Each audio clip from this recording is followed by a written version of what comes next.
Hi, good evening everyone. Am I audible to all of you properly?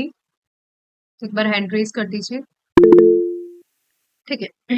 हम start करते हैं BNSS की class. एक बार देख लेते हैं कैसे क्या पढ़ेंगे। देखो, 2 दिन का डेमो है और मैं बिल्कुल भी ऐसे नहीं पढ़ाऊंगी कि डेमो क्लास है। बिल्कुल आपके कंसेप्ट क्लियर करती जाऊंगी और नींव ही है, क्या है, बेस है आपकी। यदि आप इस क्लास को अच्छे से देख लोगे तो आपका बेस लो, लाइक जो नींव है वो पूरी क्लियर हो जाएगी। क्या एफआईआर, क्या कंप्लेन, ठीक है, एफआईआर किस केस में लगती है, कंप्लेन किस केस में लगती है। तो 2 दिन हम ट्राई करेंगे कि 2 दिन बहुत अच्छे से पढ़े। उसके बाद में 2 दिन का ही डेमो है। तीसरा डेमो करने के लिए कोई भी मत बोलना, बहुत मेहनत लग जाती है बीएनएसएस सीपीसी इन सब्जेक्ट्स को पढ़ाने में। दूसरा, जो भी, एक बार मैं बोल लूं फिर आप लोग माइक ऑन करके आराम से, जब मैं बोलने का मौका दूं आप आराम से बोल सकते हो।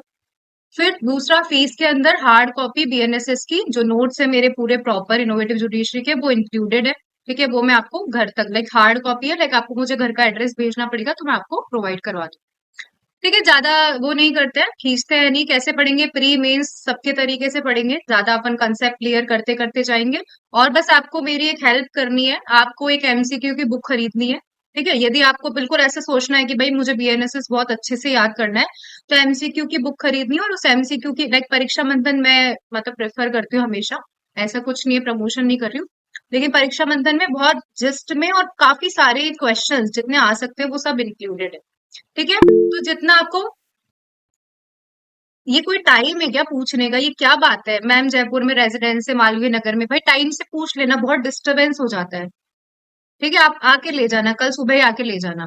ठीक है, बुक को मेरे घर से। आप समझिए मेरी बात को। क्या बोली, हाँ ठीक है। हम कैसे पढ़ेंगे, प्री मेंस की तरह आराम से बहुत अच्छे से पढ़ेंगे। मैं आपको 2 बुक सजेस्ट कर दूंगी एमसीक्यू की, अभी तो मैं बता देती हूँ, परीक्षा मंथन की एमसीक्यू की बुक है। ठीक है, तो हम क्या करेंगे, यदि मैं आपको एक दिन कुछ पढ़ाऊं तो बस आपको कुछ नहीं करना, 5 मिनट उस चीज को पूरा रिवाइज करवाती जाऊंगी मैं। मतलब जिन भी बच्चों ने मेरा पुराने स्टूडेंट्स है जो मुझे, मतलब मेरे, उनको सबको पता है कि मैं लास्ट में एक बार रिवाइज करवा देती हूँ। आपको कुछ नहीं करना, 5 मिनट जो मैंने पढ़ाया है उसको बस देखना है। ठीक है, नोट्स आपको मिल ही जाएंगे 4 से 5 दिन में, यदि आप क्लास कंटिन्यू करोगे तो 5 मिनट जो मैंने पढ़ाया है उसको आपको देखना है और एमसीक्यू लगाने हैं। और मैं मानती हूँ कि लाइक 90% तो आप लगा दोगे यदि पूरी क्लास बहुत अच्छे से लोगे। ठीक है, पूरी क्लास बहुत अच्छे से लोगे। कैसे पढ़ेंगे, बहुत अच्छे से और बहुत इजी वे में पढ़ेंगे। बिल्कुल, मैं तो ये मानती हूँ कि फर्स्ट ईयर का स्टूडेंट ही बैठा है, किसी को कुछ नहीं आता है। ठीक है, और दूसरी बात, मैं प्रैक्टिस में नहीं हूँ तो मुझे प्रैक्टिकल नॉलेज थोड़ी आप लोगों से कम होगी जो भी प्रैक्टिस में है। ठीक है, मैं कभी कोर्ट नहीं गई हूँ, प्रैक्टिस वैक्टिस में हूँ नहीं मैं। तो मुझे, भाई किसी को कुछ ज्यादा एक्स्ट्रा आता है तो आप मुझे पर्सनली बता दो और मैं उस चीज को अप्लाई कर लूंगी, उस चीज को अप्लाई कर लूंगी, नेक्स्ट क्लास में बता दूंगी। क्योंकि टीचर स्टूडेंट का सम्मान लाइक बना रहना चाहिए। ऐसा नहीं है कि भाई बीच बीच में बोल रहे हैं, कुट कुट कर रहे हैं, तो आदमियों को मतलब डिस्टरबेंस हो जाए। ठीक है, आते हैं पढ़ते हैं। देखिए, क्या है बीएनएसएस 2023। बहुत सिंपल, मैं सही बता रही हूँ, बहुत सिंपल है ये सब्जेक्ट, लेकिन बहुत लेंदी है।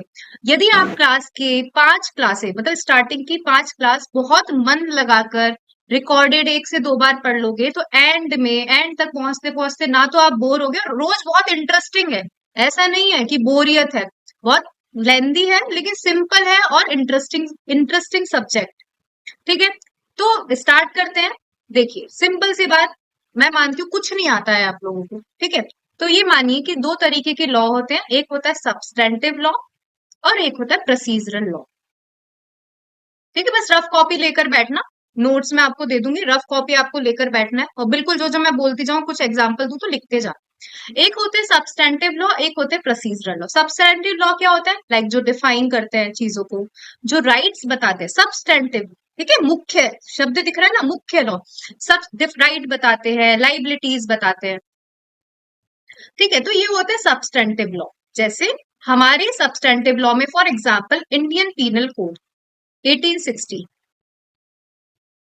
तो आप खुद सोचो, इंडियन पिनल कोड में क्या बताया जाता है, थेफ्ट को डिफाइन कर दिया, रॉबरी को डिफाइन कर दिया, डकैती को डिफाइन कर दिया, मर्डर को डिफाइन कर दिया, कल्पेबल होमिसाइड को डिफाइन कर दिया। लेकिन इन्होंने ये तो नहीं बताया कि कोई मर्डर कर देगा तो इसका क्या प्रोसीजर होगा, एफआईआर लगेगी कि कंप्लेन लगेगी, या कैसे पुलिस पुलिस कस्टडी में जाएगा कि जुडिशियल कस्टडी में जाएगा, ऐसा कुछ प्रोसीजर नहीं बताया। कोर्ट कैसे कॉग्निजेंस लेगा, तो भाई इंडियन पीनल कोड 1860 जो भारतीय न्याय संहिता 2023 हो चुका है, इसका प्रोसीजर बताता है कौन, लाइक आईपीसी का प्रोसीजर बताता था सीआरपीसी 1973, और बीएनएस का जो प्रोसीजर बताता है वो मैं बताता है बीएनएसएस 2023। बीएनएसएस की फुल फॉर्म भारतीय नागरिक सुरक्षा संहिता। देखो बहुत कितना पॉजिटिव चेंज आया है। हमको देखने में ऐसा लगता है कि आईपीसी भाई क्या बदला है, ऊपरी तौर पे यदि हम चीजों को देखें तो हमको ऐसा लगता है कि क्या बदला है, कुछ ही तो नहीं बदला, कि सब चीजें सिमिलर है, सब चीजें। लेकिन यदि आप इसको दूसरे प्रोस्पेक्टस से देखने लग जाओगे ना, क्या बदला है, लाइक देखो यहाँ पे है दंड, इंडियन पीनल पीनल कोड, भारतीय दंड संहिता, लेकिन यहाँ पे क्या लिखा हुआ है, भारतीय न्याय संहिता। जो हमारे करंट आए भाई, नाम चेंज करने का बहुत इफेक्ट पड़ता है। तो यहाँ पे देखो पहले जो लिखा था वो लिखा था भारतीय दंड संहिता, मतलब दंड देने की प्रक्रिया, और अब लिखा हुआ है भारतीय न्याय संहिता। क्या लिखा हुआ है, भारतीय न्याय संहिता, मतलब न्याय रिफॉर्मेशन आया है, चीजों में सुधार आया है। और यहाँ पे क्या लिखा हुआ है, भारतीय नागरिक सुरक्षा संहिता। पहले क्या लिखा था, क्रिमिनल प्रोसीजर कोड, क्या लिखा था, क्रिमिनल कोड प्रोसीजर कोड। अब क्या लिखा हुआ है, भारतीय नागरिक सुरक्षा संहिता। तो अब आपके मन में डाउट होगा कि मैम सीआरपीसी भी पढ़ेंगे क्या, ठीक है। 1970 भाई मतलब सिमिलर चीजें हैं, लेकिन कुछ यदि बदलाव आए होंगे सीआरपीसी से बीएनएसएस के अंदर, यदि कुछ बदलाव आए हैं, 484 सेक्शन थे, अब 531 सेक्शंस हो चुके हैं। तो मैम क्या चीज बदली है, तो भाई ऑडियो वीडियो इलेक्ट्रॉनिक्स बदल गए, काफी चीजें जो हम हमारे को जो हमारी लाइक हमारे सोशल सोशल लाइफ है, उनको चीजों को देखते देखते काफी चीजों में मतलब काफी सेक्शन इन्होंने ऐड किए हैं। और लाइक कैसे ऐड किए हैं, मान लीजिए जैसे ये 41A 41B, कुछ किसी किसी को सीआरपीसी की नॉलेज हो, 41C, पहले कहते अमेंडमेंट्स आते थे तो इन्होंने कुछ नहीं किया, इन्होंने 41A की जगह इसको 41, 41B की जगह 42, 43, 44, 45 ऐसे सेक्शन किए। कुछ भी बदलाव है तो मैं आपको हाथों हाथ बता दूंगी कि ये चीज क्या की गई है, चेंज की गई, ठीक है। डन, ऐसा कुछ परेशानी वाली बात नहीं है। तो अभी तक मैंने कुछ भी नहीं बोला, अभी तक मैंने जस्ट आपको बोला कि दो तरीके के लॉ होते हैं, एक होता है सब्सटेंटिव लॉ और एक होता है प्रोसीजरल लॉ। तो सीआरपीसी जो भारतीय नागरिक सुरक्षा संहिता है आज के जमाने में, वो कैसा लॉ है, प्रोसीजर लॉ। भाई प्रोसीजर, कि भाई यदि मान लीजिए चोरी हो गई है तो क्या होगा, चोरी हो गई है तो एफआईआर लगेगी, अरेस्ट होगा, ठीक है। सामान्य आदमी भी अरेस्ट कर सकता है या पुलिस वाला ही अरेस्ट कर सकता है। तो ये सारी चीजें, विदाउट वारंट अरेस्ट कर सकता है, अरेस्ट क्या मतलब विद वारंट अरेस्ट कर सकता है। फिर कोर्ट कैसे प्रोसीजर, कोर्ट में क्या होगा, कोर्ट कैसे कॉग्निजेंस लेगा, कैसे चार्ज बनेंगे, कैसे फाइनल रिपोर्ट पास होगी, कैसे सेंटेंस पास होगी, तो ये प्रोसीजर बताया गया है। और यदि हम चोरी की बात करें तो चोरी को यहाँ पे डिफाइन किया, एक बार हैंड रेज कर दीजिए। सब्सटेंट भाई आज के बाद भूलना नहीं है, substantive law and procedural law, ठीक है, आज के बाद आपको भूलना नहीं। और दो तरीके की, जैसे सिविल प्रोसीजर कोड, तो सिविल प्रोसीजर कोड किसको हैंडल करता है, सिविल प्रोसीजर्स को, सिविल जो भी केसेस होते हैं। और भारतीय नागरिक सुरक्षा संहिता जो क्रिमिनल प्रोसीजर कोड है, ये क्रिमिनल मैटर्स को हैंडल करता है, ठीक है। अब आ जाइए, बिल्कुल ऐसे समझिए कि हम बस पढ़ रहे हैं, स्टार्ट कर रहे हैं, ये मत सोचना कि हमें सब कुछ आता है। आ जाइए, क्या क्या क्या लिखा हुआ है देख, ठीक है। एक्ट नंबर, ये सब प्री के हिसाब से पढ़ेंगे, एक्ट नंबर 46 ऑफ 2023, कौन सा एक्ट है, एक्ट नंबर 46 ऑफ 2023, ठीक है। फोर्स में कब आया है, 1 जुलाई 2024। तो अभी भाई वापस ये मानते हैं कि आपको कुछ नहीं आता, कि यहाँ पे जो एक्ट लिखा हुआ है, मतलब ये क्या लिखा हुआ है, 2023। तो मोस्टली 99.99% जब क्या होता है, एनेक्ट होता है, जब एनेक्ट होता है उसका ईयर लिखा हुआ रहता है। किसका ईयर लिखा रहता है, तो आप सभी को पता है कि 25 दिसंबर 2023 को प्रेसिडेंट ने क्या कर दिए हैं, बाद में पूछिए। 25 दिसंबर 2000, मैं टाइम दूंगी आपको, ये सारा पहले एक पेज पढ़ेंगे फिर पूछना, ठीक है। कि 25 दिसंबर 2023 को, 25 दिसंबर 2023 को क्या कर दिए थे, प्रेसिडेंट ने सिग्नेचर कर दिए थे, ठीक है। तो ये एनेक्टमेंट डेट है, क्या डेट है, एनेक्टमेंट डेट है। इसके अलावा एनफोर्समेंट डेट, हाँ जी बोलिए, आवाज नहीं आ रही आपको ललित।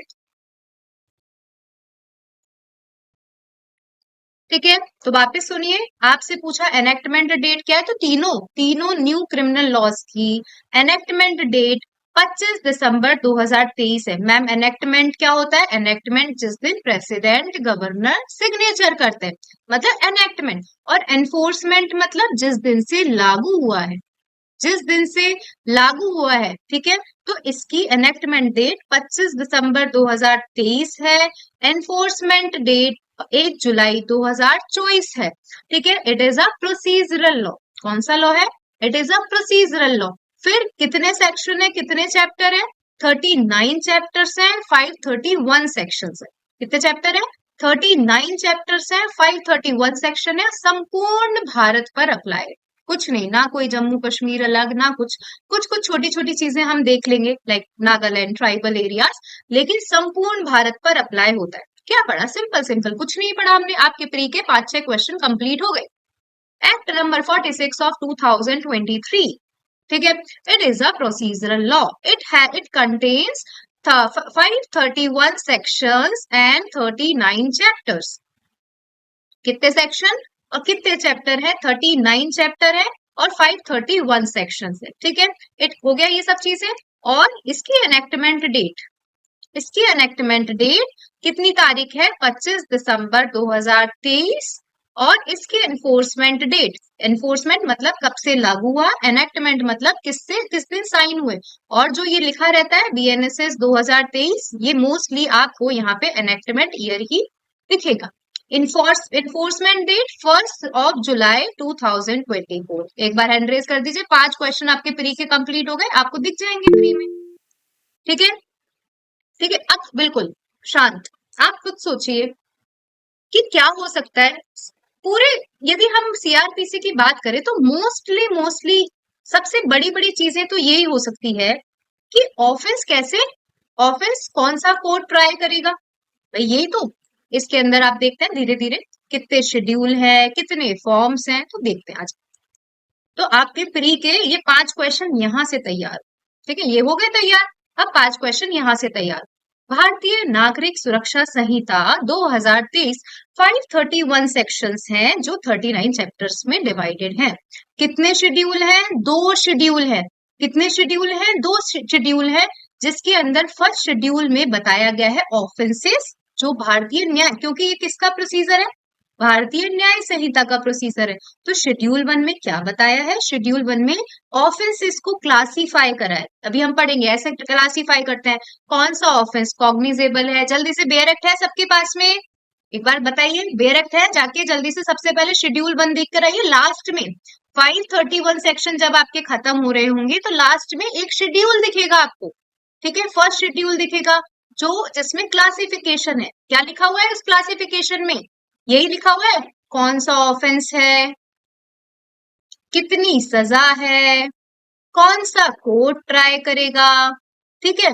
कॉग्निजेबल है, नॉन कॉग्निजेबल है, पेलेबल है, सब पढ़ेंगे। क्या कॉग्निजेबल, क्या नॉन कॉग्निजेबल होता है, क्या पेलेबल होता है, क्या नॉन पेलेबल होता है, ठीक है। यदि आपको समझना, आराम से 9:30 तक का टाइम है, बहुत अच्छे से सुनते जाओ मुझे, ठीक है, समझ में आता जाएगा। और मैं बता भी दूंगी आपको, खुद ही लास्ट में मेरे कॉल करवाऊंगी तो आपको समझ में आएगा कि यार याद हुआ। तो देखो, सबने देखा फिर शेड्यूल, फर्स्ट शेड्यूल में क्या लिखा हुआ है? ये लिखा हुआ है कौन से ऑफेंस है, कितनी सजा है, कौन सा कोर्ट ट्राई करेगा, कॉग्निजेबल है, वेलेबल है, नॉन वेलेबल है, ये सब चीजें लिखी हुई। तो फर्स्ट शेड्यूल में भी 2 चीजें लिखी हुई है। कैसी कैसी 2 चीजें? एक तो लिखा है भारतीय न्याय संहिता, भाई लेकिन आप सभी को पता है कि केवल भारतीय न्याय संहिता में ही नहीं है ऑफेंस, किसी और अलग एक्ट्स में तो ऑफेंस हो सकते हैं। तो उनको भी कैसे ट्राई किया जाएगा, कौन सा कोर्ट ट्राई करेगा, तो वो दूसरे, मतलब एक ही शेड्यूल में 2 पार्ट हैं। आप यदि देखोगे तो एक शेड्यूल में कितने पार्ट है? पहला पार्ट लिखेगा आपको भारतीय न्याय संहिता से रिलेटेड, और सेकेंड पार्ट आपको दिखेगा अदर लॉज से रिलेटेड। कौन से लॉज से रिलेटेड? अदर लॉज से रिलेटेड। और सेकेंड शेड्यूल में क्या है? फॉर्म्स दे रखे हैं। क्या दे रखे हैं? फॉर्म। कैसे आपको लगेगा कौन से फॉर्म दे रखे हैं? आप खुद सोचो कि भाई समन जारी करना होगा तो कोर्ट नया समन थोड़ी बनाएगा बार बार। चार्ज बनाना होगा तो कोर्ट नया चार्ज बार बार थोड़ी बनाएगा भाई, ऐसे उनके ऑलरेडी फॉर्म्स लिखे हुए होंगे, वारंट जारी होगा, समन जारी होगा, या सारी चीजों के फॉर्म्स है। तो कितने फॉर्म्स है? 58 फॉर्म्स है। कितने फॉर्म्स है? 58 फॉर्म्स है। आपको मैं 30 सेकंड का टाइम दे रही हूँ, 8:18 और 53 सेकंड हो रहे, मान लेते हैं 8:19। तो 8:19 और 30 सेकंड पे आपको ये सारी चीजें क्या हो जानी चाहिए? ये सारी चीजें याद हो जानी चाहिए। जल्दी से देख लो।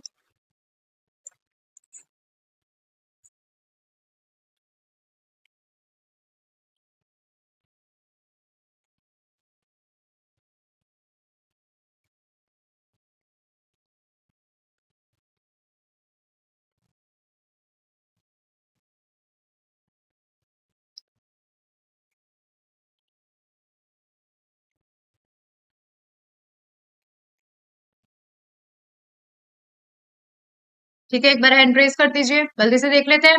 जल्दी, कितने? 39 chapters, 531 sections, 2 schedule. First schedule के भी 2 पार्ट हैं, जिसमें पहला पार्ट बीएनएस से रिलेटेड है। बीएनएस के ऑफेंस आपने पीछे देख लिए होंगे शेड्यूल में, मैं मानती हूँ सब बेयर एक्ट लेकर बैठे हैं। और जो इसका फर्स्ट शेड्यूल का दूसरा पार्ट है, अदर ऑफेंसेस का पार्ट है। ठीक है, सेकंड शेड्यूल बात करता है, second schedule talks about forms. कितने फॉर्म्स है? 56, 58, 58 फॉर्म्स है। ठीक है, अब आ जाओ चैप्टर नंबर चैप्टर नंबर 1।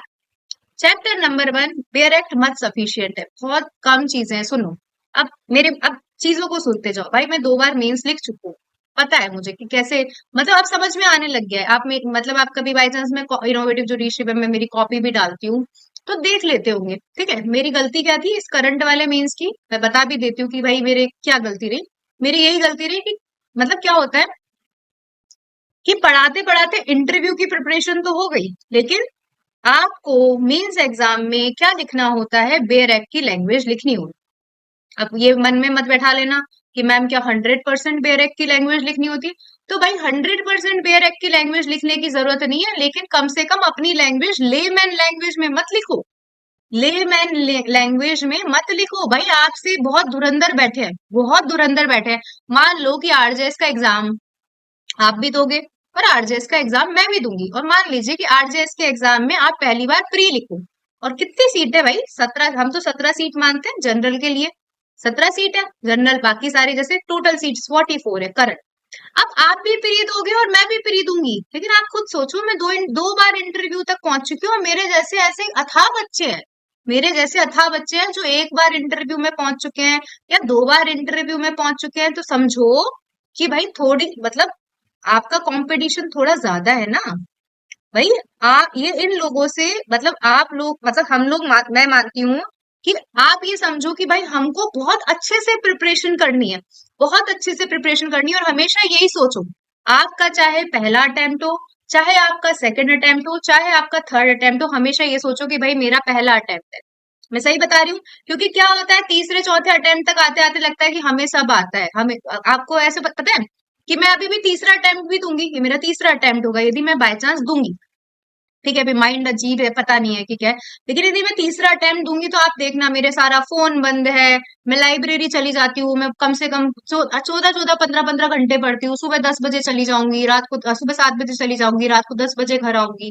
ठीक है, तो ऐसी ऐसी पढ़ाई करनी है, चाहे आपका पहला अटेम्प्ट हो, चाहे आपका सेकंड अटेम्प्ट हो, चाहे हमेशा ये सोचो कि मेरा फर्स्ट अटेम्प्ट है, मेरा फर्स्ट अटेम्प्ट है, और अपनी पूरी पूरी पूरी पूरी जितनी भी ताकत लगा सकते हो ना वो लगा दो। ठीक है, हमेशा ऐसे ही सोचो, और ये सोचो कि भाई बहुत कंपटीशन है।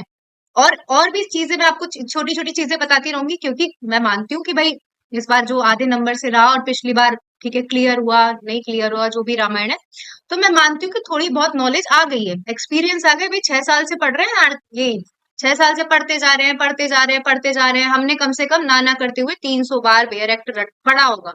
300 बार बेयर एक्ट पढ़ लिया होगा, तो पता है मतलब अब तो चलो बीएनएस आ गया, बीएनएस आ गया, सीआरपीसी की लाइनें पता है कि इस लाइन में क्या लिखा हो, इस लाइन में क्या लिखा हो। तो ऐसा ही आपको याद करना है आपके बेयर एक्ट पे। ये स्क्रीन कुछ नहीं है। ठीक है, आप ये सोचो और ये सब मन से हटा दो। सॉफ्ट कॉपी से पढ़ना है, जब तक आपकी किताब में लाइन नहीं खिंची होगी तब तक आप उसको बेहतर तरीके से नहीं कर पाओगे। ठीक है, मेरी मिस्टेक हमेशा क्या करो, दूसरों की गलतियों से सीखो। मेरी क्या गलती रही, मैंने बेर मतलब कैसे पढ़ा, स्क्रीन पे पढ़ा, जबकि पिछली बार मेरे 59 और 58 मार्क्स थे। क्रिमिनल में मेरे 59 या 60 समथिंग मार्क्स थे पिछली बार, तो मैंने बेरेक्ट पे लाइन खींच खींच के पढ़ा था, और इस बार मेरे 50 मार्क्स ही हैं क्रिमिनल में। तो मेरी गलती से सीखो, मेरी गलती क्या थी कि मैंने स्क्रीन पे पढ़ा। स्क्रीन पे पढ़ने की गलती कभी भी मत करना, कभी भी मत करना। आपके पास में आपकी बेरेक्ट होनी चाहिए, आपके पास में आपके रफ नोट्स होने चाहिए, या कोई भी नोट्स होने चाहिए। जैसे मैं मान लीजिए कि आप लोग कंटिन्यू करते हो और आगे आप इस चीज को, मतलब मैं आपको हार्ड कॉपी दूंगी, तो आपके हार्ड कॉपी आप देखोगे इसमें स्पेस है, तो आपके यहाँ पे मतलब हर जगह छोटा छोटा करके मैंने स्पेस दे रखा है। तो खुद की लाइन खिंची हुई की बात अलग होती है, मतलब आपको ये लगता है कि भाई हमने पढ़ लिया, वो चीजें हमने क्लियर कर ली, तो अपने मन में शांति रहती है। जब आपके एग्जाम होंगे ना, तो आपको एग्जाम में क्या याद आएगी, आपकी किताब याद आएगी कि इस किताब के इस पन्ने के इस पेज पे, पन्ने के इस आगे, यहाँ ऊपर मैंने ये लिखा था, नीचे मैंने, सही सहमत है ना इस चीज से। ये सॉफ्ट कॉपी वो आपको 100% नहीं दे सकती है, जो आपको हार्ड कॉपी दे सकती। ठीक है, ये चीज सोच लो, समझ लो ये चीज। अब आओ section number 1, short title, extend और कमेंट्स।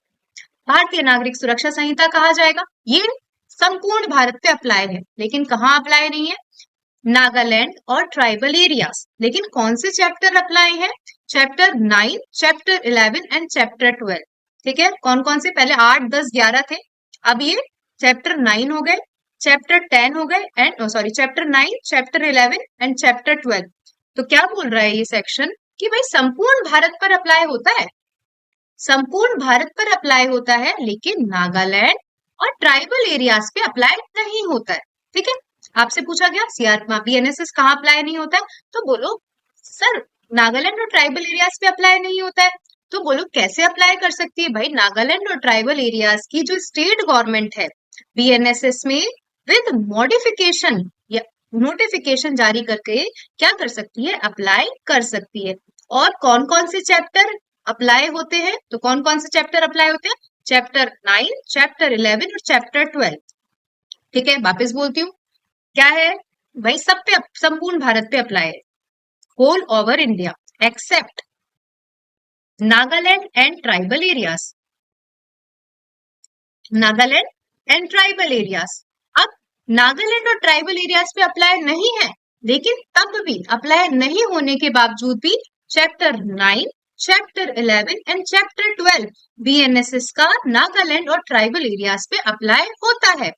फिर मैंने क्या बोला कि बाकी का बीएनएसएस अप्लाई करना होगा तो क्या करना होगा, तो स्टेट गवर्नमेंट क्या कर सकती है, विद मॉडिफिकेशन। दो चार शब्द दिखेंगे आपको, है क्या किसी के हाथ में, लिखा है क्लास में, या कोई भी जो ओल्ड स्टूडेंट हो। मुझे प्रिया, आपके पास में बेरेक्ट है, यदि किसी यस के पास में, बताओ क्या लिखा हुआ है, स्टेट गवर्नमेंट कैसे अप्लाई करेगी। चलिए,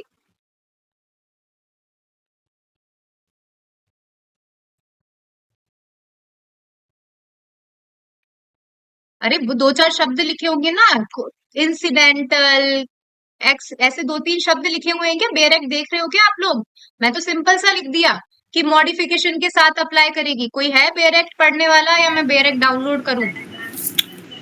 but the concerned state government may by notification apply such provisions or any of them to the whole or part of state of Nagaland or such tribal areas as the case may be, with such supplemental, incidental or consequential modifications as may be specified in the notification. भाई सबको समझ में आ गया क्या, यदि नागालैंड और tribal areas पर आपको अप्लाई करना है, तो state government consequential, supplemental, incidental modification करके क्या कर सकती है, अप्लाई कर सकती है। ऐसा नहीं है कि अप्लाई करने के लिए मना करा है, क्या कर सकती है, स्टेट गवर्नमेंट अप्लाई कर सकती है। एक बार हैंड रेज कर दीजिए, समझ में आ गया क्या, मना है कि नहीं अप्लाई है, लेकिन स्टेट गवर्नमेंट अप्लाई कर सकती है, इसकी इच्छा हो तो कर सकती। ट्राइबल एरियाज, बार बार आप पढ़ पढ़ के बोर हो गए होंगे, ट्राइबल एरियाज कहाँ लिखे हुए हैं, ट्राइबल एरियाज फिफ्थ शेड्यूल के कहाँ लिखे हुए हैं, देखो ट्राइबल एरियाज कहाँ है, जो 21 जनवरी 1972 के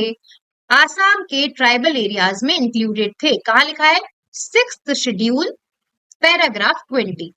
मतलब ज्यादा अपन को रटना नहीं है, बाय चांस पूछ ले, मुझे तो नहीं लगता है पूछा जाता है, लेकिन फिर भी सिंपल याद कर लो, तीन चीजें याद करनी है आपको, 21 जनवरी 1972, ठीक है, अदर ट्राइबल एरियाज लिखे हुए हैं ना सिक्स शेड्यूल में, तो tribal areas sixth schedule para 20 के मतलब सिक्स्थ शेड्यूल के पैरा 20 में आसाम के कुछ हिस्सों को ट्राइबल एरियाज के तौर पे नोटिफाई कर रखा है। ना ही कोई पूछता, लेकिन सब पढ़ लो, बाय चांस कोई पूछ ले तो आपके ऐसे मन में ये नहीं रह जाना चाहिए कि हमने ये नहीं पढ़ा। वापस तीन चीज बोली मैंने, 21 जनवरी 1972, ठीक है, कॉन्स्टिट्यूशन, अदर ट्राइबल एरियाज याद होगा, सिक्स्थ शेड्यूल, कॉन्स्टिट्यूशन के सिक्स्थ शेड्यूल के पैराग्राफ 20 में आसाम के कुछ हिस्सों को ट्राइबल एरियाज बताया गया, तो उसे ट्राइबल एरियाज कहा जाएगा। कब अप्लाई कमेंस होगा, तो अपन सबको पता है कब कमेंस हुआ है, 1 जुलाई 2024। ठीक है, तो मैं मानती हूँ हमने काफी चीजें पढ़ ली है, कुछ नहीं पढ़ा, जल्दी जल्दी देख लेते हैं कि हमने क्या पढ़ा। बीएनएसएस 46 ऑफ 2023 है, एक्ट नंबर 46 ऑफ 2023 है, 25 जनवरी 2023 को एनेक्ट हुआ था, 1 जुलाई 2024 को एनफोर्समेंट में आया था। 39 चैप्टर्स है, 531 सेक्शंस है, प्रोसीजरल लॉ है, ठीक है। इसका जो और कितने शेड्यूल है, 2 शेड्यूल है, पहला शेड्यूल 2 भागों में बटा हुआ है, पहला शेड्यूल का पहला भाग बीएनएस के ऑफेंस बताता है, दूसरा भाग अदर चीजों के ऑफेंस बताता है, अदर केसेस के। और फिर क्या लिखा हुआ है, सेकंड शेड्यूल में फॉर्म्स दिए गए, क्या दिए गए, फॉर्म्स दिए गए। सेक्शन नंबर 1 हम ऑलरेडी पढ़ चुके। अब आ जाइए बहुत बहुत बहुत बहुत important section, section number 2, definition clause. यदि आपका क्रिमिनल का पेपर है, ठीक है, तो पहले तो सीआरपीसी बहुत मेजर रोल प्ले करता था, तो मान लो चलो अभी भी मेजर रोल ही प्ले करता है, मतलब प्ले करता है, 65% क्रिमिनल का पेपर बीएनएसएस से आएगा। और नहीं भी आए तो भाई 6 नंबर के क्वेश्चन, ठीक है, मतलब नहीं भी आए तो बड़े बड़े सारे क्वेश्चन मोस्टली बीएनएसएस से आते हैं, इसी से ही आएंगे। तो भाई आपका यदि बीएनएसएस दृढ़ है, मतलब मजबूत है, तो मान लो कि कुछ आता है आपको, ऐसा नहीं बोल रही कि सब कुछ आता है, लेकिन आपका यदि बीएनएसएस मजबूत है तो मतलब क्रिमिनल में थोड़े अच्छे नंबर आप लेकर आ सकते। कुछ नहीं है, सिंपल। आ जाइए पढ़ते हैं, जो जो चीजें पढ़ सकते हैं वो पढ़ लेते हैं। देख, ऑडियो वीडियो इलेक्ट्रॉनिक मीन्स, मतलब पहले ये सीआरपीसी में नहीं था, अब इन्होंने ऐड किया है, बहुत जरूरी था ऐड करना। बेल, बेल सीआरपीसी में डिफाइन कभी नहीं किया गया था। दुनिया के आधे लोग यही कंफ्यूज रहते हैं कि बेल क्या होता है, बॉन्ड क्या होता है, होते थे ना कंफ्यूज, यही कंफ्यूज। तो भाई ये परेशानी हटा दी गई, इन्होंने किसको डिफाइन कर दिया, बेल को डिफाइन कर दिया। ठीक है, तो अभी अपन 3 चीज पढ़ेंगे। कितनी चीज पढ़ेंगे, 3 चीज। 2 का B, bail, audio video electronic नहीं, धीरे धीरे पढ़ जाएगी, ज्यादा अच्छी मतलब ज्यादा कठिन डेफिनेशन नहीं है, लेकिन सिंपल है, तो लोग जो कठिन है वो पढ़ते हैं। 2 का बी बेल, 2 का सी बेलेबल, नॉन बेलेबल, और 2 का D bail bond, BCT, BCT. 2 का बी बेल, 2 का सी बेलेबल नॉन बेलेबल, और 2 का डी बेल बॉन्ड। आ जाइए देखिए, बेल,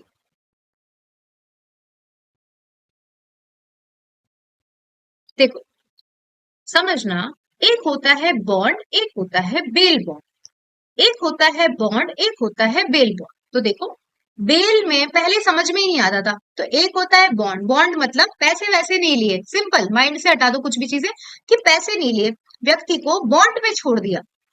क्या छोड़ दिया, बॉन्ड पे छोड़ दिया, मतलब श्योरिटी लेके छोड़ दिया। बेल मतलब कुछ पैसा इंक्लूडेड है, याद रखोगे, बस हैंड रेस करोगे। बेल मतलब, बेल बॉन्ड मतलब कुछ पैसा इंक्लूडेड है, बॉन्ड मतलब नहीं है, बॉन्ड मतलब नहीं। अब आइए देखिए, तो बेल की डेफिनेशन देखो, बेल 2 पार्ट्स में डिवाइड, एक बॉन्ड पे छोड़ा जाता है, एक बेल बॉन्ड पे छोड़ा जाता है। क्या बोला मैंने, बेल जो है वो 2 पार्ट्स में डिवाइडेड है, एक बॉन्ड पे छोड़ा जाता है, यहाँ पे पैसा वैसा कम इंक्लूडेड है, और एक बेल बॉन्ड पे छोड़ा जाता है। ठीक है, यहाँ मान लो कि जैसे मुझे क्यों अरेस्ट करेंगे, मोहन को अरेस्ट कर, मोहन को अरेस्ट कर, तो मोहन को अरेस्ट करा, तो मोहन को बेल पे रिलीज कर रहे हैं और बोल रहे हैं कि तो श्योरिटी दे दे। मोहन लेकर आ रहा है पारुल, भाई पारुल को देख के दे दी जाती है श्योरिटी। मोहन लेकर आ रहा है पारुल को, तो ये किसने किस पे छोड़ा, किस पे छोड़ा, बॉन्ड पे छोड़ा, किस पे छोड़ा, बॉन्ड पे छोड़ा। मोहन को बोल रहा है कि तुझे रिलीज कर देंगे, 50,000 रुपए जमा करा। तो किस पे छोड़ा? बेल बॉन्ड पे छोड़ा। ठीक है, मैं मानती हूँ, समझ में आया। प्रिया, प्रेरित, जो भी मुझे स्क्रीन पे दिख रहे हैं, मुकुल, रिया, मैं समझ में मानती हूँ। Simple. Bail bail is further divided into two parts. Bond, bail bond.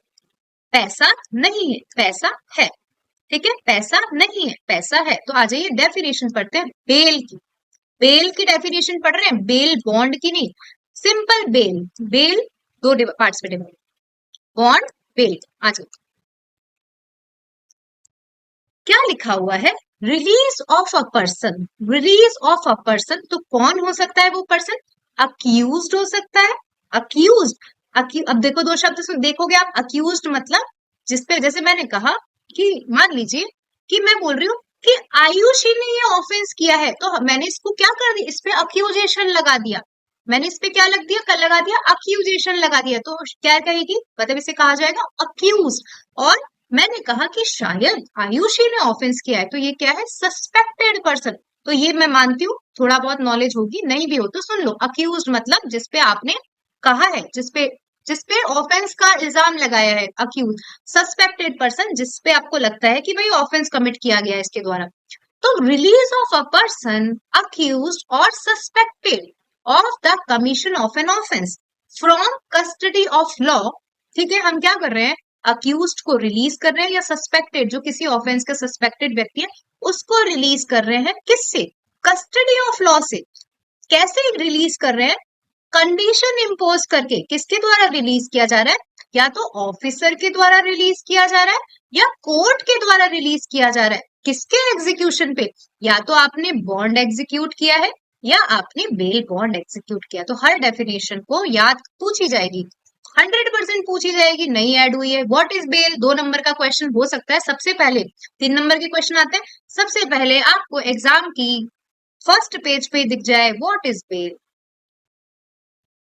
तो बेल को अपन 3-4 तरीके से डिवाइड कर, देखो हमने क्या करा, सबसे पहले हमने व्यक्ति को रिलीज किया है। Release of accused. Yes ma'am. First section is start. Release of accused and suspected person। Release of accused and suspected person. कहां से रिलीज कर रहे हो? घर से थोड़ी रिलीज कर रहे हो। From the custody of law, पहली लाइन। दूसरा line, from the custody of law. ठीक है, ठीक है। कैसे रिलीज कर रहे हो? आप उस पर कंडीशन इम्पोज कर रहे हो। कंडीशन इम्पोज कौन इम्पोज कर रहा है? या तो जेल का ऑफिसर इम्पोज करता है, कंडीशन इम्पोज बाय ऑफिसर, और कोर्ट, या तो कोर्ट रिलीज करता है। जैसे नॉन अवेलेबल ऑफेंस में मोस्टली कोर्ट रिलीज करता है। तो condition imposed by officer and court. ठीक है, और कैसे रिलीज कर रहे हैं? ठीक है, या तो बेल पे, सॉरी, या तो बॉन्ड पे, या बेल बॉन्ड। ठीक थी। ये डेफिनेशन 4 भागों में विभाजित है, डिवाइडेड है। पहली कि release of accused person and suspected person, किसके द्वारा? दूसरा, कहां से रिलीज कर रहे हो? From the custody of law. फिर कंडीशन इम्पोज, लेकिन ऐसे ही रिलीज नहीं कर रहे भाई, किसी ने ऑफेंस किया तो आप ऐसे ही थोड़ी रिलीज कर दोगे। Condition imposed by the officer and the court. फिर आप कैसे रिलीज कर रहे हो? अपॉन बॉन्ड और बेल बॉन्ड। एक बार हैंड रेस करो। क्लास में मैं आपको 1 मिनट का टाइम दे रही हूँ, मैं मानती हूँ याद हो गई होगी। 1 मिनट का टाइम दे रही हूँ। स्क्रीन पे डेफिनेशन है, इसको रटो। मतलब पहले याद करना होता है, फिर रटना होता है। मैं एक बार पढ़ रही हूँ, फिर आप लोग टाइम लेना। Release of a person accused और सस्पेक्टेड। ठीक है, ये छोड़ दो, चलो ज्यादा अपन को दिमाग नहीं लगा ना। Suspected for the commission of, तो release of a person accused और suspected of the commission of an offence from custody of law. तो ये पहला था, रिलीज ऑफ अक्यूज्ड और suspected person from custody of law. Third क्या था? Upon condition imposed by officer और court, और ऑन एग्जीक्यूशन, ऐसे रिलीज नहीं कर रहे, ऑन एग्जीक्यूशन ऑफ बेल और बेल बॉन्ड।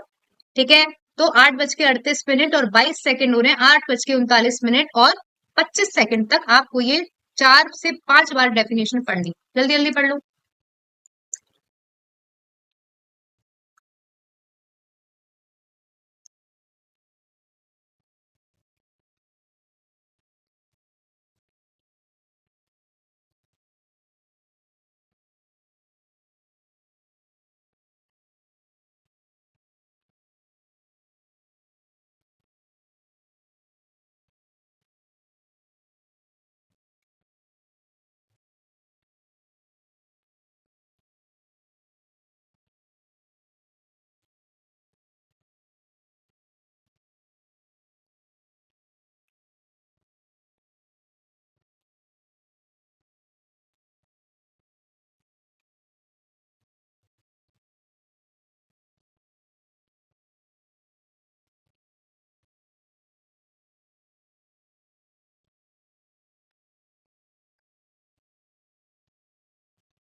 ठीक है, याद हो गई सबको? एक बार सब हैंड रेज कर दीजिए जल्दी से। मैं स्क्रीन पे नहीं देख रही हूँ, लेकिन मैं क्या बोल रही हूँ, डेफिनेशन स्क्रीन पे मत देखो, अब अपनी माइंड में याद करो। स्क्रीन पे देखोगे मतलब चलो ठीक है, नहीं मत देखना, अभी भी नहीं देखना, 70% तो याद होगी। Release of accused person or suspected person from the custody of law upon condition imposed by the court or the officer on the execution of bond or bail bond. जल्दी से, release of accused person or suspected person from custody of law upon condition imposed by the court or by the officer on the execution of bond or bail bond. तीसरी बात, release of accused person or suspected person, ठीक है, from the custody of the law upon condition imposed by the officer, भाई police वाला भी तो release करता है बेल पे, और by the court upon execution of bond और bail bond, it is called bail. ठीक है, इंटरव्यू का क्वेश्चन था मेरा, व्हाट इज बेल। ठीक है, हम रट के गए थे, रट के तो क्या गए थे, जो जो चीजें चेंज हुई थी वो चीजें हमने पढ़ ली थी। अब आ जाइए, सबको पता है बेल क्या है, बेल एक रूल है और इम्प्रीजनमेंट एक एक्सेप्शन है। ठीक है, बेल एक रूल है, इम्प्रीजनमेंट एक एक्सेप्शन। दूसरी डेफिनेशन हम पढ़ेंगे, क्या पढ़ेंगे दूसरी डेफिनेशन, बेलेबल, ठीक है प्रोनाउंसिएशन थोड़ा जी, बेलेबल और non bail, bailable offence and non bailable offence. अब ये भी मेरे इंटरव्यू का क्वेश्चन था, इंटरव्यू कौन लेता है, हाई कोर्ट लेती है। हाई कोर्ट में किसकी सबसे ज्यादा चीजें जाती है, बेल की चीजें जाती है। ठीक है, हम मतलब एक्सपीरियंस थोड़ा सा ज्यादा हो गया था कि भाई पता चलने लग गया कि भाई इंटरव्यू में कैसे क्वेश्चन पूछे जाते हैं। ठीक है, तो हमें पता, मतलब हम याद करके गए थे कि बेल है, अपील पूछी जाएगी। ठीक है, मुझे पता था कि बेल पूछेंगे, जो जो मैंने सोचा था, थैंक गॉड भगवान ने उसी तरीके से इंटरव्यू लिया कि भाई बेल पूछी जाएगी, अपील पूछी जाएगी। तो मुझे पता, मैंने मेरा इंस्टाग्राम का पेज बताया था, तो मैं सुबह सब याद करके गई थी इंस्टाग्राम से रिलेटेड चीजें। कोई आपका इंस्टाग्राम हैक कर ले तो क्या होगा, आप कहाँ पे कंप्लेन करा सकते हो, ये 3 से 4 चीजें पूछी गई और मेरे से कॉन्ट्रैक्ट पूछा था, इंडियन कॉन्ट्रैक्ट एक्ट पूछा था। तो बेल में मेरा ये क्वेश्चन था, नॉन बेलेबल ऑफेंस कौन से ऑफेंस होते हैं, नॉन बेलेबल ऑफेंस कौन से ऑफेंस होते हैं। तो नाम से आपको ऊपरी तौर पे तो क्या दिख रहा है, ठीक है, सबके मतलब हो सकता है कि आपको सब सारी ज्ञान हो, लेकिन दिखने में क्या लग रहा है, बेलेबल ऑफेंस वह ऑफेंस है जिसके अंदर बेल दी जा सकती है, और नॉन बेलेबल ऑफेंस कौन सा ऑफेंस है जिसके अंदर बेल नहीं दी जा सकती। लेकिन ऐसा ये बहुत गलत है, ये इंटरप्रिटेशन बहुत बहुत बहुत गलत है। मतलब यहाँ पे आपको इंटरप्रिटेशन का पहला रूल नहीं लगाना, पहला रूल नहीं लगाना आपको इंटरप्रिटेशन का, लिटरल इंटरप्रिटेशन नहीं करनी है आपको। ठीक है, थोड़ा बहुत नॉलेज होगा इंटरप्रिटेशन का, इसमें आपको लिटरल इंटरप्रिटेशन नहीं करनी है, सोचना समझ, देखिए ध्यान से सुनिए। ठीक है, बेलेबल ऑफेंस, तो यहाँ पे ऐसा नहीं है बेल दी जा सकती है, यहाँ पे bail as a matter of right, मतलब अधिकार है। ठीक है, एक बार हैंड रेज करो, मैंने क्या बोला, आपका अधिकार है बेल लेने का, मतलब आपको यदि आप बेल देने के लिए तैयार हो, आपको रिलीज किया ही जाएगा, आपकी बेल एक्सेप्ट ही की जाएगी।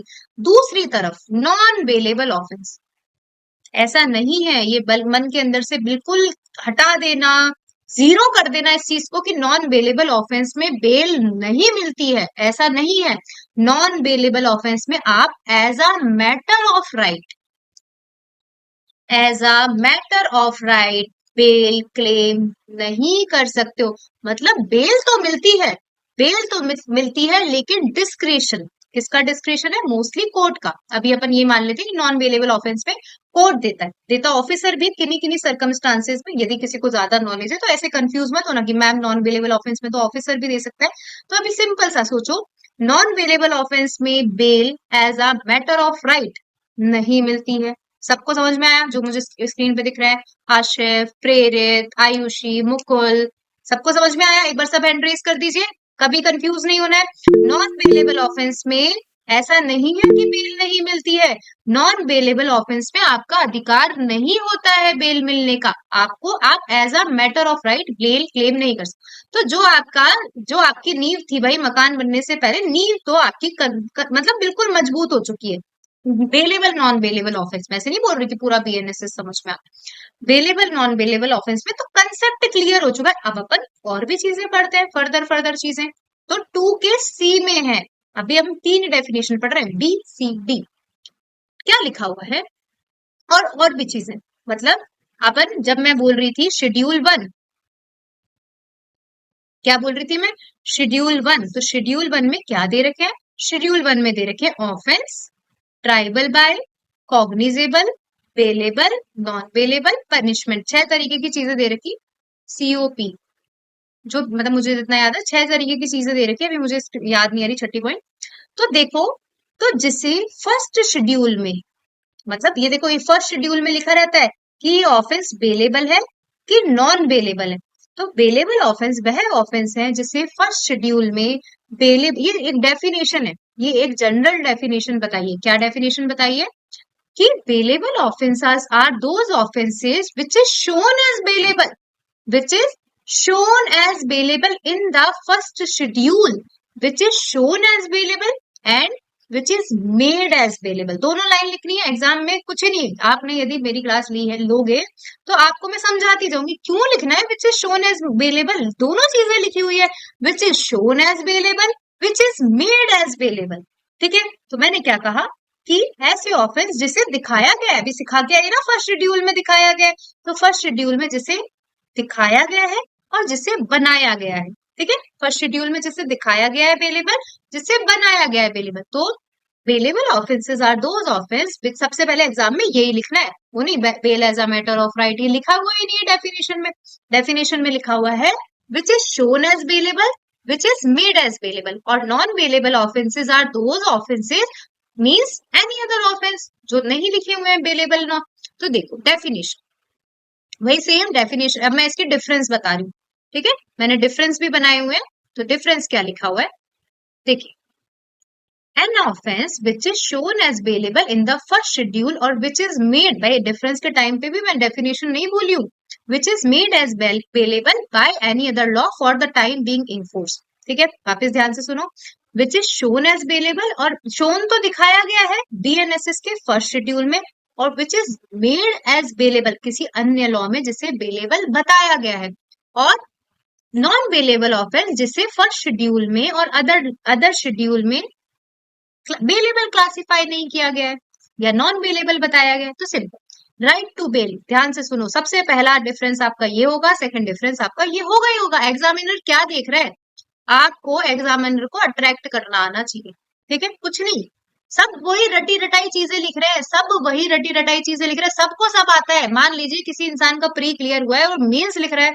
तो उसको सब आता है, सब आता है, मैं तो यही मानूंगी भाई, बस लिखने का तरीका अलग है। भाई क्या अंतर है प्री और मेंस में, प्री में भी सबने पढ़ाई करी हो, मेंस में सबने पढ़ाई करी, लेकिन लिखने का तरीका अलग है। तो भाई आपको अट्रैक्ट करना आना चाहिए, एग्जामिनर दूसरी लाइन आपकी यही देखना चाह रहा है, क्या देखना चाह रहा है, the accused has the right to right, लगाया ना बोल्ड, तो मतलब कुछ तो इंपॉर्टेंट है, तभी तो बोल्ड लिखा है कि the accused has the right to be released on bail after arrest, the bail must be granted as a matter of right either by the police officer and either by the court। एक बार hand raise करो, as a matter of right, चिल्ला चिल्ला के 10 बार तो बोल चुकी हूँ मैं, as a matter of right, as a matter of right, no right to bail, no right to bail, the bail is at the discretion of the court, the bail is at the discretion of the court which may be granted or which may be refused on the basis of gravity of offense। पीछे conditions लिखी हुई है, death, LI,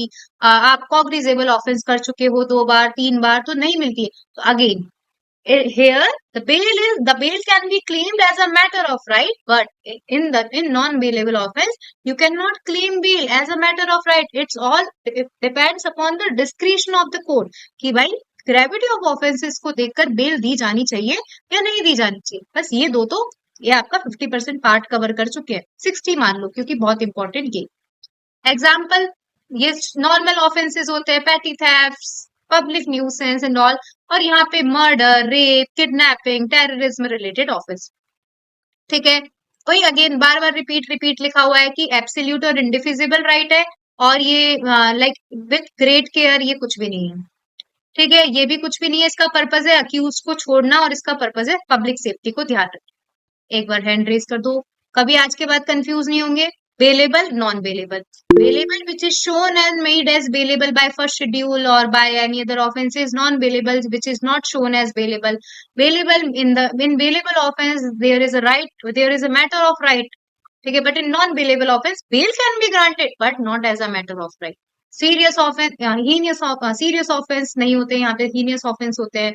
और ये इसका मकसद क्या है कि व्यक्ति को लिबर्टी देना, और इसका मकसद क्या है, पब्लिक को, मतलब पब्लिक सेफ्टी को ध्यान में रखकर दिया जाता है। अब बेल बॉन्ड, अभी सुनाया मैंने बेल बॉन्ड, क्या बोला, पैसा नहीं लिखा यहाँ पे, यही बोला। देखो बेल बॉन्ड में पैसा है, पैसे के साथ में श्योरिटी है। देखो ध्यान से सुनो, bail bond 2(1)(d) N undertaking for release with surety, लेकिन मोस्टली आप ध्यान रखो पैसे के साथ छोड़ा जाता है, विद श्योरिटी, ठीक है। N undertaking for release with surety, मतलब यहाँ पे पारुल का आना जरूरी है, थोड़ा सा मिस इंटरप्रिटेशन हो गया था कि बेल बॉन्ड में श्योरिटी भी आना जरूरी है, थोड़ा सा पैसा भी इंक्लूडेड है, और बॉन्ड मतलब पर्सनल बॉन्ड, बॉन्ड मतलब personal bond, a personal bond और an undertaking release without surety. मतलब मैं बोल के जा रही हूँ कि ठीक सर छोड़ दो प्लीज मुझे, मैं पर्सनल बॉन्ड भर के जा रही हूँ, तो मैंने क्या कहा, बॉन्ड मतलब श्योरिटी आएगा, क्या आएगा, श्योरिटी आएगा। बॉन्ड मतलब release of the person on undertaking of surety. Bell bond मतलब श्योरिटी आएगा। बॉन्ड मतलब, अभी मान लो बॉन्ड मतलब पर्सनल बॉन्ड, जहां भी बॉन्ड शब्द लिखा है पर्सनल बॉन्ड, कि व्यक्ति को पर्सनल बॉन्ड पे छोड़ा जा सकता है विदाउट श्योरिटी, ठीक है। कुछ भी डेफिनेशन याद नहीं करी हमने, सिंपल कुछ भी डेफिनेशन याद नहीं करी। 2 का बी बेल की डेफिनेशन याद करी। 2 का सी नॉन बेलेबल ऑफेंसेस याद करे। 2 का डी बेल बॉन्ड याद करा, और 2 का 1 का ई, 2 का ई नहीं जानना, आधी अधूरा काम नहीं करना। 2 का 1 का ए, ठीक है। ये ऑडियो आपको याद हो गए, 5 याद हो गए, मैंने याद भी नहीं करवाया लेकिन आपको याद हो गए। देखो 2 का 1 का ए छोड़ के आए अपन, ऑडियो वीडियो इलेक्ट्रॉनिक मीन्स 2 का 1 का बी बेल, 2 का 1 का सी बेलेबल नॉन बेलेबल, 2 का 1 का डी बेल बॉन्ड, और 2 का 1 का ई बॉन्ड, ठीक है। ये पढ़ लिया हमने। बेल मतलब रिलीज ऑफ अक्यूज और अनदर जो भी पर्सन है उसको कंडीशन बेल, जैसे made and shown as bailable. Bail bond with surety, bond personal bond without surety. याद हो गई आपको 5 डेफिनेशन, ठीक है, ज्यादा अपन परेशान नहीं हो। अब आ जाओ चार्ज। चलो चार्ज से पहले अपन जो अच्छी चीजें हैं वो पढ़ लेते, कंफ्यूजन होता है। देखते कुछ अच्छी डेफिनेशन है क्या, ठीक है। अपन अब 2 डेफिनेशन और पढ़ेंगे, एक पढ़ेंगे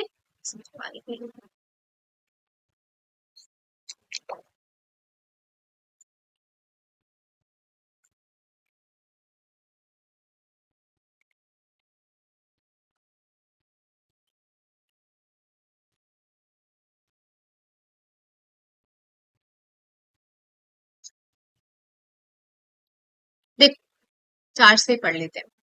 देखो ध्यान से सुनो, 2 तरीके की डेफिनेशन होती है, एक होती है जो डिफाइन करती है, एक होती है जो डिफाइन करती है, एक होती है इंक्लूसिव डेफिनेशन। मैं मानती हूँ समझ में आती होगी। डिफाइन मतलब समझो, एक थेफ्ट को डिफाइन किया गया है, थेफ्ट है कि एक प्रॉपर्टी को, जो मूवेबल प्रॉपर्टी है, with dishonest intention out of position ले जाया जा रहा है without consent, it is called theft. ये है डिफाइन, ठीक है। ये होती है डिफाइन, ये होती है जनरल जो डेफिनेशन, जो वास्तव में परिभाषा बताती है, ध्यान से सुनिएगा। और एक होती है इंक्लूसिव डेफिनेशन जो परिभाषा नहीं बता रही है, जैसे theft includes petty, like chain snatching, मैं मान लेती हूँ chain snatching, theft include chain snatching. तो क्या आप इसको थेफ्ट की जनरल डेफिनेशन बोल सकते हो क्या? तो एक बार ध्यान रखिए, एक 2 तरीके की डेफिनेशन होती है, एक मैंने बोला जनरल डेफिनेशन, एक मैंने बोला जनरल जो वाकई में चीजों को डिफाइन करती है, ठीक है, और एक मैंने बोला इंक्लूसिव डेफिनेशन। तो यहाँ पे जो चार्ज की डेफिनेशन है, कभी भी ये मत सोचना ये चार्ज की एक्चुअल डेफिनेशन है। ध्यान रखोगे, जो डेफिनेशन चार्ज की दी गई है वो चार्ज की एक्चुअल डेफिनेशन नहीं है। एक्चुअल डेफिनेशन नहीं है चार्ज की। चार्ज की डेफिनेशन तो बेसिकली मतलब मुझे याद आ रहा है मतलब जो पुराना सीआरपीसी है 211 के साथ में दिखेगा आपको चार्ज की डेफिनेशन। यहाँ पे चार्ज की इंक्लूसिव डेफिनेशन दे रखी है। एक बार हैंड रेज करो, सबको समझ में आया? बस माइंड में रख लो, आपको चार्ज की डेफिनेशन जब आएगी एग्जाम में तो आपको क्या लिखना है, 2 का 1 का f लिखना है। लेकिन ये चार्ज की एक्चुअल डेफिनेशन नहीं है, ये चार्ज की एक्चुअल डेफिनेशन नहीं है आपको। लेकिन आप कभी भी 3 नंबर के क्वेश्चन में ये अकेला नहीं लिख कर आ सकते। आपसे पूछा व्हाट इज चार्ज, तो 2 के 1 के f की डेफिनेशन चार्ज की डेफिनेशन नहीं है। ध्यान रखोगे, चार्ज की डेफिनेशन 2 के 1 के f में नहीं लिखी हुई। तो देखिए क्या लिखा हुआ है इंक्लूसिव डेफिनेशन। देखो, चार्ज इंक्लूड्स, तो मैंने समझा दिया ये कौन सी डेफिनेशन है, इंक्लूसिव डेफिनेशन। ठीक है, इंक्लूसिव डेफिनेशन। जैसे अपन कभी कभी पढ़ते हैं immovable property does not include grass, growing crops और स्टैंडिंग टिम्बर। तो क्या वो इमूवेबल प्रॉपर्टी की डेफिनेशन है, वो नॉन इंक्लूसिव डेफिनेशन है। तो इन्होंने बोला charge includes any head of charge when the charge contains more then 1 head. क्या बोल रही हूँ मैं, वापस सुनिए। Charge includes any head of charge when the charge contains more than 1 head. Charge includes any head of charge। देखिए क्या बोल रहा है ये समझो। मान लीजिए, आपको मैं छोटी छोटी कंसेप्ट क्लियर करती जाती हूँ। क्या होता है जब भी चार्ज फ्रेम होता है ना, तो वो एक ऑफेंस का भी फ्रेम हो सकता है, लाइक एक हेड का। जैसे मान लीजिए कि मोहन ने चोरी करी, सुनिएगा आपको समझ में आना चाहिए कि मोहन ने चोरी करी। तो अपन एक ये चार्ज बना रहे और यहाँ लिख रहे हैं कि मोहन फलाना ढिमकाना, इसके पिता का नाम, इसका रेजिडेंस, इसका ये है, इसने इतना बज के इतने प्लेस पर इतना इसके मतलब चोरी करी। तो ये क्या है, ये एक सिंगल हेड का चार्ज है, मतलब सिंपल सिंगल हेड का चार्ज है। अब दूसरी चीज सुनिए, मैंने कहा मोहन ने सोहन के घर में ताला तोड़कर रात के 8 बजे चोरी करी। कोई बता सकता है इसमें कौन कौन से चार्ज है? कोई बता सकता है क्या, जिसको थोड़ा बहुत भी नॉलेज हो? मोहन ने सोहन के घर में ताला तोड़कर रात को 8 बजे चोरी करी। भाई बस मान लो कुछ भी नहीं है। देखो क्या बोला मैंने, ताला तोड़कर रात के 8 बजे। तो समझो, थोड़ा बहुत नॉलेज आपको बीएनएस का हो, मैं मानती हूँ। ताला तोड़ना इज हाउस ब्रेकिंग, ताला तोड़ना इज हाउस ब्रेकिंग। तो हाउस ब्रेकिंग रात के 8 बजे मतलब सूर्य अस्त के पश्चात, आफ्टर सनसेट। तो house breaking by night, house breaking by night. For example, अभी ज्यादा दिमाग मत लगाओ, अब इतना दिमाग आप ये सोचो मुझे कुछ नहीं आता। हाउस ब्रेकिंग बाय नाइट है और उसने मान लो क्या करा है, चोरी करी है, रॉबरी करी, कुछ भी चोरी। तो आप समझो इसके अंदर कितने चार्ज बनेंगे, इसके अंदर 2 चार्ज बने। कितने चार्ज बने? 2 चार्ज। तो मैंने लिखा, ये चार्ज बना रही हूं मैं, ये मान लीजिए चार्ज का फॉर्मेट है। ठीक है, इस चार्ज के फॉर्मेट में जो मैं डेफिनेशन है वो बता रही। इस चार्ज में सबसे पहले लिखा कि मोहन ने फलाना 8 बजे घुसकर सोहन के घर में इस प्लेस पर क्या करा, ताला तोड़ के इसने अपराध करा। इसलिए इसने हाउस ब्रेकिंग रात के 8 बजे करी, हाउस ब्रेकिंग बाय नाइट करी, विच इज कॉग्निजेबल, जो which is punishable under section like जो भी है आईपीसी 1860 या बीएनएस 1816। ठीक है, and under the cognizance of this code. फिर सेकंड अपन लिखेंगे, ये पहला चार्ज बनाया अपन ने। अलग अलग चार्ज बनते हैं, हमेशा ध्यान रखो। इसी चार्ज के अंदर चार्ज बना रही हूं मैं। दूसरा, और उपरोक्त समय पे मतलब जो हमने ऊपर दे रखा है उसी समय पे मोहन ने क्या करा, सोहन के घर में क्या करी, थेफ्ट इन ड्वेलिंग हाउस करी। तो देखो क्या डेफिनेशन है, इस चार्ज के अंदर 2 चार्ज इंक्लूड है। इस चार्ज के अंदर 2 हेड इंक्लूडेड है। एक बार हैंड रेज करो, इस चार्ज के अंदर कितने हेड इंक्लूडेड है? 2 हेड। स्वास्तिका, प्रेरित, मुकुल, आयुषी, क्लास में जो भी दिख रहे हैं मुझे, इस चार्ज के अंदर 2 हेड इंक्लूडेड है। तो इसने कहा है कि यदि चार्ज के अंदर एक से ज्यादा हेड है तो भाई ये भी चार्ज है, ये भी चार्ज है और ये भी चार्ज है। समझ में आया मैंने क्या बोला? कि यदि चार्ज के अंदर एक से ज्यादा हेड इंक्लूडेड है तो एनी हेड ऑफ चार्ज। समझ में आया क्या भाई? चार्ज तो ये भी है, चार्ज ये भी है, ठीक है। तो अगेन समझो, ये चार्ज की डेफिनेशन नहीं है, चार्ज का इंक्लूजन है कि when the charge contains, line पढ़ोगे आपको ऐसा दिखेगा कि व्हेन द चार्ज कंटेन्स, बिल्कुल ध्यान से सुनो, ये चार्ज है मोर than one head, more than one head, when the charge contains more than one head, any head of charge, ये भी इंक्लूडेड है, ठीक है। मैं मानती हूँ समझ में आया, एक बार हैंड रेज कर दीजिए। समझ में आया? when the charge contains more than one head, definition याद नहीं होती है, ये बहुत कंफ्यूज करती है, लेकिन आप सामने स्क्रीन पे शक्ल याद कर लेना मेरी, ये याद कर लेना कि मैम ने चार्ज लिखा था, दो दो इन्होंने हेड बनाए थे और सिंपल सी डेफिनेशन बताई थी कि when the charge contains more than one head, ठीक है, charge includes any head of charge. तो आ जाइए, ये लिखा हुआ है, देखिए, charge includes any head of charge, charge includes any head of charge when the charge contains more than one head. बार बार देखिए, 5 बार पढ़ लो, 9:10 तक की क्लास लेंगे, बहुत खिंच जाती है, ठीक है। Charge includes any head of charge, charge देखो ये शक्ल बना लो अपनी, यदि बेरेक्ट है, ये चार्ज है, मैम ने एक चार्ज बोला, दो चार्ज बोला। Charge includes any head of charge when the charge contains more than one head. Charge जब एग्जाम में आएगी ना डेफिनेशन, तो ये तो लिख के आनी पड़ेगी, पहले 2 के बी में दे रखी थी, ये लिख कर आनी है, लेकिन अधूरी नहीं छोड़नी, अधूरी डेफिनेशन है। Charge includes any head of charge when the charge contains more than one head. वापस बोलो, 3 बार बोलेंगे। Charge includes any head of charge when the charge contains more than one head. Charge includes any head of charge when the charge contains more than one head. Charge includes any head of charge when the charge contains more than one head. ठीक है? अब this is not a full definition. This is of course not a full definition. So what is full definition? भाई आप क्या कर रहे हो? आप एक written accusation लगा रहे हो, allegation लगा रहे हो, और चार्ज कौन फ्रेम करता है? कोर्ट फ्रेम करता है। पूरी डेफिनेशन पीछे दिख जाएगी आपको, सिंपल रिटन अक्यूजेशन, ऐसा नहीं, रिटन में मुंह से नहीं बोला कि तूने ये अपराध किया, रिटन अक्यूजेशन कोर्ट, कभी भी यदि चार्ज कभी भी पुलिस फ्रेम नहीं करती है, कोर्ट फ्रेम करता है, पुलिस चार्ज शीट बनाती है, ठीक है। ध्यान से सुनना, कभी कंफ्यूज नहीं होना, चार्ज कोर्ट फ्रेम करती है, चार्ज कोर्ट फ्रेम करती है। और क्या होता है देखो, और क्या लिख सकते हो आप चार्ज की डेफिनेशन में? आपने पहली डेफिनेशन लिखी, फिर दूसरा क्या लिखा कि it is not a full definition, general definition, written allegation और अक्यूजेशन। एलिगेशन लगा रहे हो, अपराध सिद्ध नहीं हुआ है व्यक्ति का, जस्ट आपने एलिगेशन लगाया है, उस पर अक्यूजेशन लगाया है। ये सब धीरे धीरे समझोगे, अक्यूज पर्सन कौन होता है, कन्विक्ट पर्सन कौन होता है। तो अक्यूज समझो, अक्यूज्ड जिसपे आरोप लगाया गया है। तो रिटन एलिगेशन और accusation made by the court, made by the court. तो चार्ज की क्या इंपॉर्टेंस है, ध्यान से सुनिए, धीरे धीरे आपको समझ में आएगा।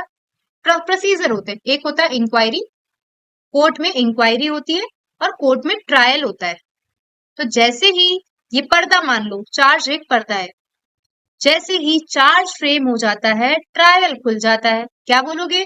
Charge separates inquiry from trial, charge separate inquiry from trial, charge separates inquiry from trial. ठीक है, 3 चीजें लिखी आ जाओगे एग्जाम में, लिख कर आ जाओगे। और भी चीजें लिखो, सुनो, वारंट केसेस में चार्ज बनते हैं, समन केसेस में चार्ज बनना जरूरी नहीं होता, तो अभी आपके लिए जरूरी नहीं, सिर्फ 3 चीजें बोली मैंने। Charge includes any head of charge when the charge contains more than one head. Second definition, written accusation or allegation made by the court. ठीक है। थर्ड मैंने बोला charge separates. Inquiry is also a judicial proceeding as well as trial also a judicial proceeding. तो क्या चीज अलग करती है? Charge separates inquiry from trial. Charge separates inquiry from trial. मैं मानती हूँ समझ में आया। देखते रह जाओगे, जल्दी से स्क्रीन देख लेते हैं, स्क्रीन में मानते हैं हमारे नोट्स नहीं खुले हैं। तो charge includes any head of charge when the charge contains more than one head, ये लिख कर आना एग्जाम में। सेकंड, रिटन एलिगेशन और accusation made by the court, सीधी बात, चार्ज हमेशा कोर्ट बनाता है, चार्ज हमेशा कोर्ट बनाता है। Third, charge separates inquiry from trial, charge separates inquiry from trial, charge separates inquiry from. ठीक है, मैं मानती हूँ समझ में आ गया होगा। ठीक है, एक एक डेफिनेशन लास्ट पढ़ लेते हैं, फिर कल पढ़ेंगे। अब देखो, चलो कंप्लेंट भी, चलो यही पढ़ते हैं, कोई सिंपल से दिखती है क्या, सब बड़ी बड़ी चीजें आ जाएगी। ये भी बढ़िया, ऑडियो वीडियो इलेक्ट्रॉनिक मीन्स पढ़ लेते हैं। चलो एक चीज छोड़कर आ गए तो क्यों छोड़कर आए, पढ़ लेते हैं, आ जाओ। क्या क्या पढ़ा हमने अभी तक? हमने 2 के एफ तक पढ़ी है। 2 का 1 ऑडियो वीडियो इलेक्ट्रॉनिक मीन्स, 2 का 1 का ई, 2 का 1 का बी बेल, 2 का 1 का सी बेलेबल नॉन बेलेबल ऑफेंस, 2 का 1 का डी बेल बॉन्ड, 2 का 1 का ई बॉन्ड, और 2 का 1 का एफ चार्ज। ठीक है, ये डेफिनेशन पढ़ी है। अब आ जाओ, सुनो, ऑडियो वीडियो बस समझना है, आप जिंदगी में बहुत यूज करते हो ये, जो चीजें लिखी हुई है वो सब याद हो जाएगी आपको। देखो, audio video electronic means the use of any communication device, communication भाई ऑडियो वीडियो इलेक्ट्रॉनिक मोबाइल, ठीक है, कुछ भी यूज ये क्या है, कम्युनिकेशन डिवाइस, डिवाइस है, मोबाइल कैमरा, कुछ भी, कुछ भी।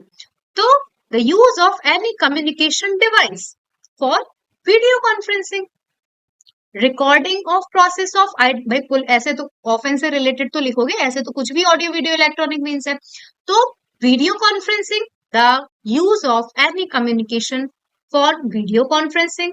फिर वीडियो कॉन्फ्रेंसिंग के करने के बाद क्या करेगा, समझो, पुलिस वाला गया किसी भी जहां पे ऑफेंस कमिट हुआ, तो पुलिस वाला गया तो क्या कर रहा है, वीडियो बनाएगा। दूसरा, मान लीजिए कोई आइडेंटिफिकेशन रिपोर्ट उसको बनानी है, उसको रिकॉर्ड करेगा, तो record of process of identification, ठीक है। फिर सर्च सीजर को रिकॉर्ड करेगा, कोई एविडेंसेस उसको रिकॉर्ड करेगा, या अदर पर्पस।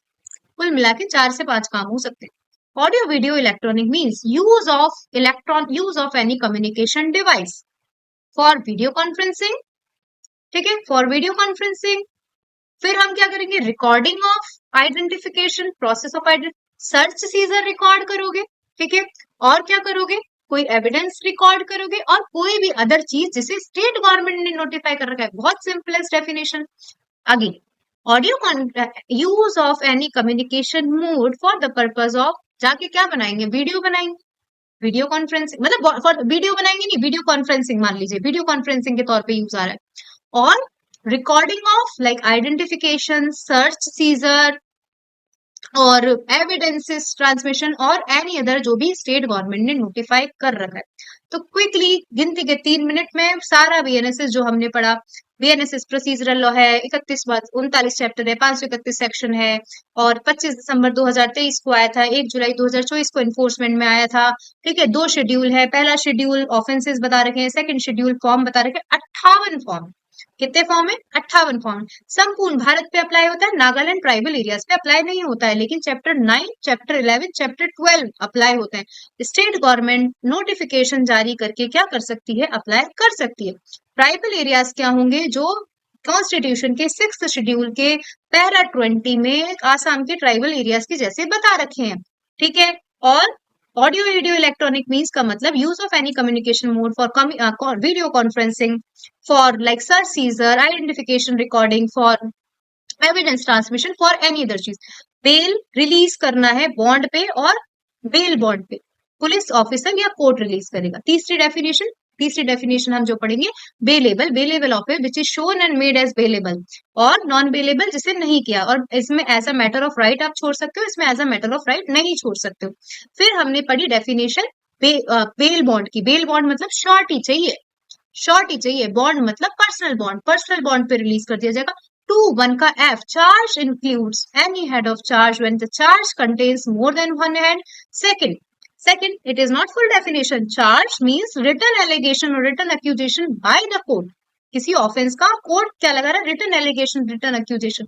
चार्ज हमेशा कोर्ट फ्रेम करता है, कभी भी मन में ये मत सोचना चार्ज पुलिस फ्रेम करती है, चार्ज हमेशा कोर्ट फ्रेम करता है। Charge separates inquiry from trial. एक बार हेड रेस कर दीजिए, हमने जितना पढ़ा आपको समझ में आया क्या, ठीक है। बाकी क्लास ग्रुप पे कंटिन्यू, ठीक है। Thank you so much.